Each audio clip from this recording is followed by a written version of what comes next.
Hey, how's it going? My name is Andy Monroe. Welcome back to the channel.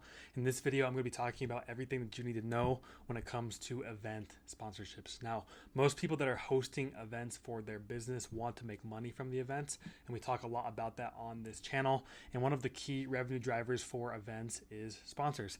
That being said, if you don't have the right sponsorship strategy in place, you run the risk of having your sponsors actually cannibalize the other streams of revenue at your events. But don't worry, we're going to be walking through all of that in today's video, so that the only thing that your sponsors do is add value to your attendees and add dollars to your bottom line. So with all that being said, let's jump into it. I want to first talk about the pros and cons of having sponsors at your events, because there are definitely some solid points to be made on both sides. So up first, sponsors do add a lot of value for your attendees if they are solving a problem that your attendees have. So when you're bringing sponsors into your event, you want to make sure they're actually solving problems and adding value to your attendees. That's something that we'll talk about a little bit deeper later on in this video. Up next is sponsors add extra revenue to your event, which is kind of the whole point of this video. Like I mentioned, one of the key revenue drivers for your event is sponsorship revenue, and incorporating sponsors into your event can add more revenue to your event. So that's a huge pro of having sponsors. And then another one is it expands your network and builds relationships. So whenever you bring in a new partner to your event, whether it's a speaker, whether it's a sponsor,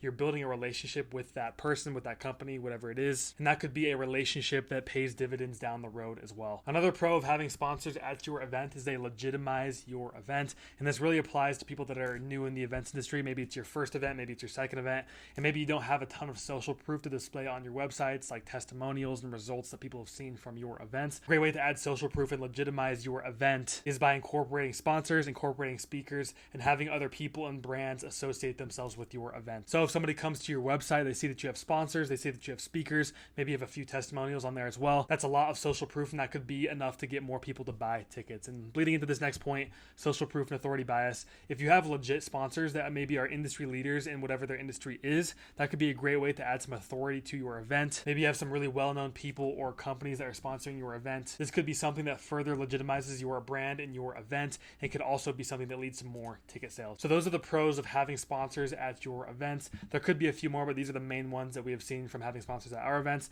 Now moving on to the cons. So the first con that I want to mention is they can be a headache if you do it wrong. And that's kind of the point of this video as well, on top of making money with sponsors, is I want to teach you how to do event sponsors right. I want to teach you how to not have a headache when you're working with your event sponsors. But that being said, if you ignore everything I say in this video, or you just go and you work with some bad partners, whatever the case is, sponsors can be a headache to work with for your events. It's something to be aware of when you enter into the sponsorship game. Then up next is they can actually cannibalize the sales of your event if you do it wrong. So I'm going to explain this point with an example. So let's say you are hosting an event and you have a $15,000 mastermind that you're going to be pitching at the event. And one of the sponsors you bring in has a $10,000 offer that they're going to be bringing to your attendees and presenting to your attendees.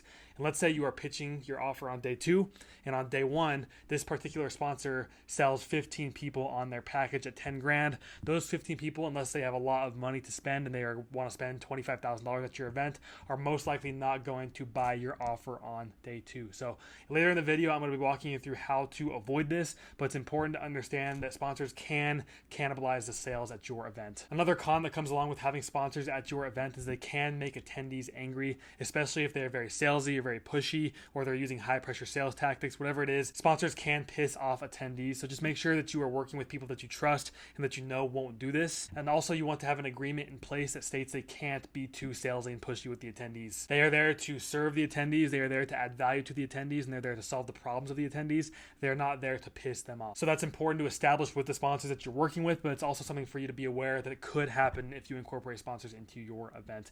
And they can also turn your event into a sales pitch or a pitch fest. So I'm sure we've all been to an event, I know I have, I'm sure you have as well, where you go and all the speakers on stage are pitching. You walk into the foyer area and all of them are pitching you as well. All the sponsors are pitching you, and maybe even the attendees themselves are pitching you as well to work with them. And it's just everyone from all fronts is pitching you, and that can be super annoying, and that's what you don't want your event to be. There's something that we operate off of, which we call the give to ask ratio. You want to have a really, really healthy give to ask ratio, meaning you are giving way more than you are asking, and this includes sponsors as well. If you are providing a lot of value in your networking sessions and your workshops and in the main general ballroom sessions with all the speakers, if they're all providing a lot of value, however, your sponsors are just constantly pitching people in the foyer area, that still is going to throw off the balance of your give to ask ratio. So make sure that your sponsors are not turning your event into a pitch fest, but something to be aware of if you start working with sponsors for your events. And finally, there is some added liability when you start working with sponsors. And this is kind of the case with anything that you add into your event, especially any personnel or humans you add into your event. Whenever somebody else comes on site at your event, whether it's attendees, speakers, sponsors, they just add liability to your event overall. And since you're the event host, this is something for you to be aware of. Maybe your sponsor gets into a fight with an attendee. Maybe your sponsor scams somebody. Maybe your sponsor does something illegal. Whatever it is, it will most likely be your problem because it is your event. So when you bring in sponsors to your event, there is some added liability. Now, those are the pros and cons of having sponsors at your event. I now want to walk through the different types of sponsorships you can have at your event. So the first type is very common. This is pretty standard. I'm sure you've seen this at a lot of events that you've attended, and that is booths and exhibitors. And something else is sponsorship experiences. So now diving into both of these, booths and exhibitors, these are when somebody has a piece of real estate at your event, hits a little segment out in the foyer area where they have a booth. Maybe they have a branded backdrop, they have their logos everywhere, and they are out in the foyer area just interacting with your attendees. That kind of summarizes the booth and exhibitor experience. Now, we have tested out having different packages that we charge booths and exhibitors at our events, but if I were to recommend what you do, I would just recommend that you have one package, because based on our experience, most people just choose one package anyways. Even if you have 3 or 4 different packages, there's one package that will be the most popular, and it's also a lot more simple for you and for your sponsor. If you just have one package for booths and exhibitors, it's very straightforward. It clearly communicates everything that the sponsor gets, and both of you can be on your way. So if you're going to be having booths and exhibitors at your event, I would highly recommend just having one package that you offer people that want a booth or an exhibit. Now, what you include inside of this booth and exhibit package, one is real estate. So real estate at your event, they get a little dedicated section where they can set up their booth and interact with attendees. Up next is complimentary tickets, and I mainly add this as a value add for your sponsors. Of course, this is a relationship and a partnership you want to maintain. So if you give them a few complimentary tickets, that adds some value to the sponsor. And also, if they actually have tickets to the event, it will completely eliminate any risk of them running into trouble at the registration counter or with security as they are navigating throughout your event. And of course, they should have sponsorship credentials as well. But if they have a ticket to reinforce those sponsorship credentials, there shouldn't be any problems there. And then you want to have their logo on the website of your event and also the sponsorship section at the event. So on your website, there should be a little section where you're saying thank you to our sponsors or this year's sponsors. You want to put their logo there. And then at your event, maybe you have a printed backdrop or a projector that is displaying logos on a wall. Whatever it is, you want to have a section where you are saying thank you to the sponsors and showcasing the logos of the sponsors to your attendees. And this is something that's optional, but you can choose to organize the branding and venue coordination for the sponsor. But I will say this is super annoying and it will definitely add a headache to your plate. So my recommendation would be just to let the sponsor and the venue take care of all the logistical items. You can even reimburse them for the expenses, but just let them take care of it. It is valuable for the sponsor if that is something that you take care of because it's something that they don't have to worry about. That being said, you kind of inherit that headache. So if you don't want to be involved, just reimburse them for the expenses or just bake the expenses into the price point of your sponsorship package and let the sponsor and the venue communicate about all the logistical items. So when it comes to pricing your sponsorship package, it really depends on a lot, which I know that's a pretty annoying answer, but it's the truth. It really depends on your niche, on your market, on your sponsor, and on your attendees. Something that's important to keep in mind when you are pricing your sponsorship packages is you want to understand what kind of ROI your sponsors can see when working with your attendees. If they come to your event and if they come and sponsor your event and they can potentially make $10,000 with working with just one of your attendees, then you can justify charging $5,000, $10,000, $15,000, $25,000 for your sponsorship package because it's likely that they'll see a return on that investment into being a sponsor at your event.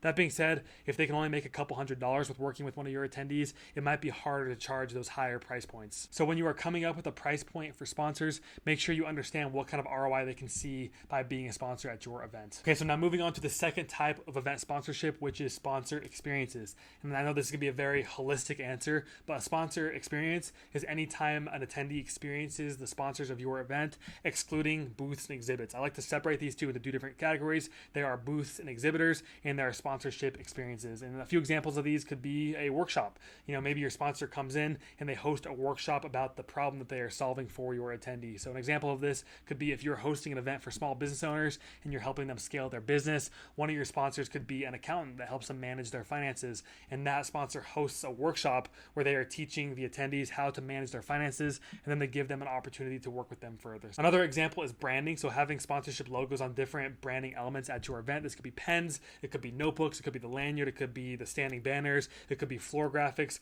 whatever it is. This is still a way that an attendee can experience the sponsor, so this falls into this bucket. And then there's other types of experiences that you could have as well. There's parties, there's networking, there's after parties, there's pre-event parties, whatever it is, you could co-host an experience with one of your sponsors, and that would fall into this bucket as well. Something else that's common is having sponsorship meals. So maybe a meal at your event is covered by one of the sponsors. And of course, you also want to have the logo on the website and the logo in your sponsor section at the event. Now, something that's important to point out here is you want to build this with the sponsor. You want to determine the objective of the sponsor, determine the objective of yourself, and create a package and a price point that works for both parties. First, this will be a breath of fresh air for your sponsors because you won't just be presenting them with some copy and paste package structure that you send out to all your sponsors. And also, there really is no way to come up with a copy and paste package that will work for all your sponsors when it comes to sponsor experiences, because everybody's brand is a little different. Everyone's objectives are going to be a little different. What they want to do for your attendees will be a little different. So you want to work with your sponsors for these sponsorship experiences to come up with a package that makes sense, an experience that makes sense, and a price point that makes sense. And when it comes to pricing sponsorship experiences, it really depends. Again, I know, super annoying answer, but it depends on how much value your sponsor will be receiving from this experience. It depends on how much of a lift this will be for you to put the experience together. And also it depends on what kind of return on investment your sponsors can see from hosting this experience at your event. Okay, now that we have talked about the different types of sponsorship packages, let's talk about actually finding sponsors. So it's important that when you're finding sponsors, you want to find sponsors that are complementary, not competitors. And I'm going to say that one more time just to reinforce this, because this is a very important point. You want to find sponsors that are complementary to what you do, not direct competitors. Because if you bring somebody in that's going to be solving the same problem that you solve for your attendees, they're just going to try and poach as many clients as possible. And I know this sounds kind of straightforward that you don't want to have competitors sponsor your event, but you would be surprised at how many events have competitors sponsoring their events. And another important point is you want to make sure that the sponsors you are bringing in are actually solving a problem for your attendees. You don't want to bring somebody in just because they are a good friend of yours, or maybe that you owe them a favor, whatever it is. You want to make sure that the sponsors you are bringing into your event actually add value and actually solve the problems of your attendees. Now, when you are finding sponsors, there are a few different tiers that you can go through. The first is starting with your clients and your partners. So the people that you are serving, your actual clients, and the partners that you already have in your network. That is a great place to find sponsors. And once you've exhausted that tier, you can go down to your audience. So this is not your clients or your partners. This is more like your email list, your social media followings. This can be a great place to find sponsors. And then number 3 is referrals from your clients, your partners, and your audiences. This is another great way to find sponsorships. Then finally, there's cold outreach. So what you want to do for cold outreach is identify what kind of sponsors you want to bring into your event and go find out which networks or which places on the internet those people hang out on. So it could be LinkedIn, it could be Facebook, it could be school, whatever it is. Identify where your sponsors are hanging out and find a strategy that works for you to get in contact with these sponsors. Now, here are some bonus points I just threw in here at the end because I forgot to add them throughout the video. Up first, if you can, don't allow sponsors to collect payment on site. I know this will sound a little controversial and some people might not agree with this, but if you allow sponsors to collect payment on site, that could run the risk of cannibalizing the sales of your event. Going back to the example where you have your offer that you're going to be pitching at your event, but your sponsors also have an offer and all of your attendees are spending money with your sponsors. One way to avoid this problem entirely is to only let your sponsors book calls, set up appointments, collect business cards, give out business cards, and build relationships at your event. Like I said, I know this might be a little controversial, but if you want to completely eliminate the problem of sponsors cannibalizing sales at your event, this is a great option. And you also want to avoid letting sponsors speak on stage. Now, every event that I've hosted and every event that I've been to, whenever a sponsor gets up on stage and speaks, it's usually one of the worst talks of the day. And nothing on the sponsor. They're just doing their job. They're just getting up there and trying to maximize the value that they get out of sponsoring your event. But what happens is the sponsor usually just starts pitching the audience right when they get up on stage, and that just never goes over well. So I would recommend not letting your sponsor speak on stage. And if you do a guided panel where you have full control over the conversation and you guide them away from just pitching the entire time. Because your sponsors could add value to your audience. Of course, they're there to solve a problem for your attendees, but you don't want them just to get up there and pitch. You want them to actually solve a problem and give value to your attendees. So if you do a guided panel, that could be a good way to get them up on stage without letting them just pitch the entire time. And you also want to make the experience worth it for your sponsors. So I know I've spent a lot of this video warning you about the cons